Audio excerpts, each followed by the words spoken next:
We're in very remote western North Carolina. This is pretty much as glamorous as it's going to get.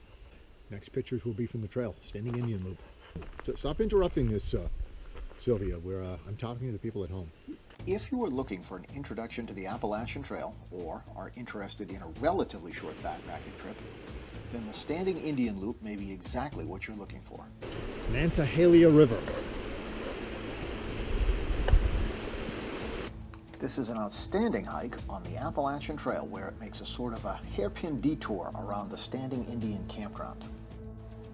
The hike is located in the Nantahala National Forest in western North Carolina, just a few miles from the Georgia border. You can use other trails in the area to turn this hike into a loop, making it one of the very few places where you can hike along a section of the Appalachian Trail and return to where you started. There are several good viewpoints along the AT portions of this hike, and there's also a fire tower on Albert Mountain that has a very impressive view. Try to get cute and film that last section right there as we're going past that waterfall, that rock slab. And the minute I stepped on the slab, my foot just shot right out from under me. Be careful. Though this is a popular hike, it's also very remote. It's more than 2 hours from the Atlanta metro area and much further from eastern North Carolina. Huge woodpecker making a racket up there. Yeah. The main obstacles on the Standing Indian Loop are Standing Indian Mountain itself, which is nearly 5,500 feet tall. All right, it's morning number 2. Also, there is Albert Mountain, which is not as big, but much more rugged. And there is a very steep rock scramble near the summit of this mountain.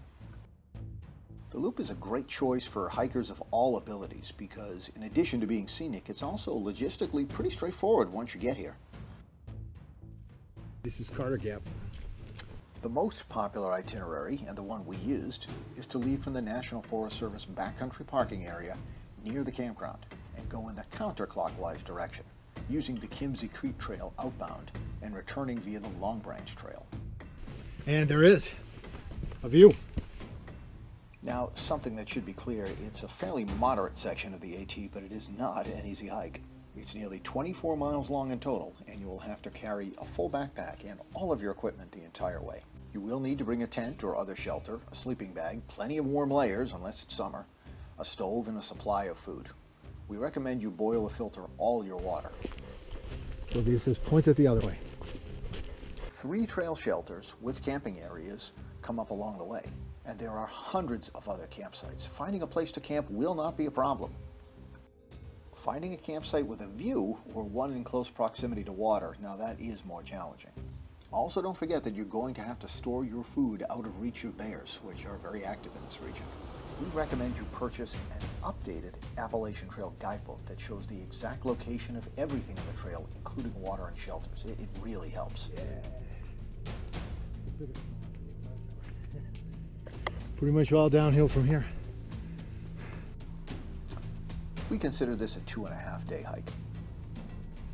Stronger hikers could easily do this in 2 days without much difficulty. We suggest doing the trail in spring or fall. If you can do it while the leaves are off the trees, that will substantially improve the views. The remoteness of this area helps to keep the crowds down. The trails were nearly empty when we hiked. Whether you're planning your first or 101st wilderness backpack expedition, hikers of all abilities will enjoy this great loop hike, which we think is one of the very best overnight hikes in the South. Here we are, we're back on the Forest Service Road. On the car, make sure all the windows are intact, everything's intact. And the answer is yes, yes, it's all there. We're done. Standing Indian Loop.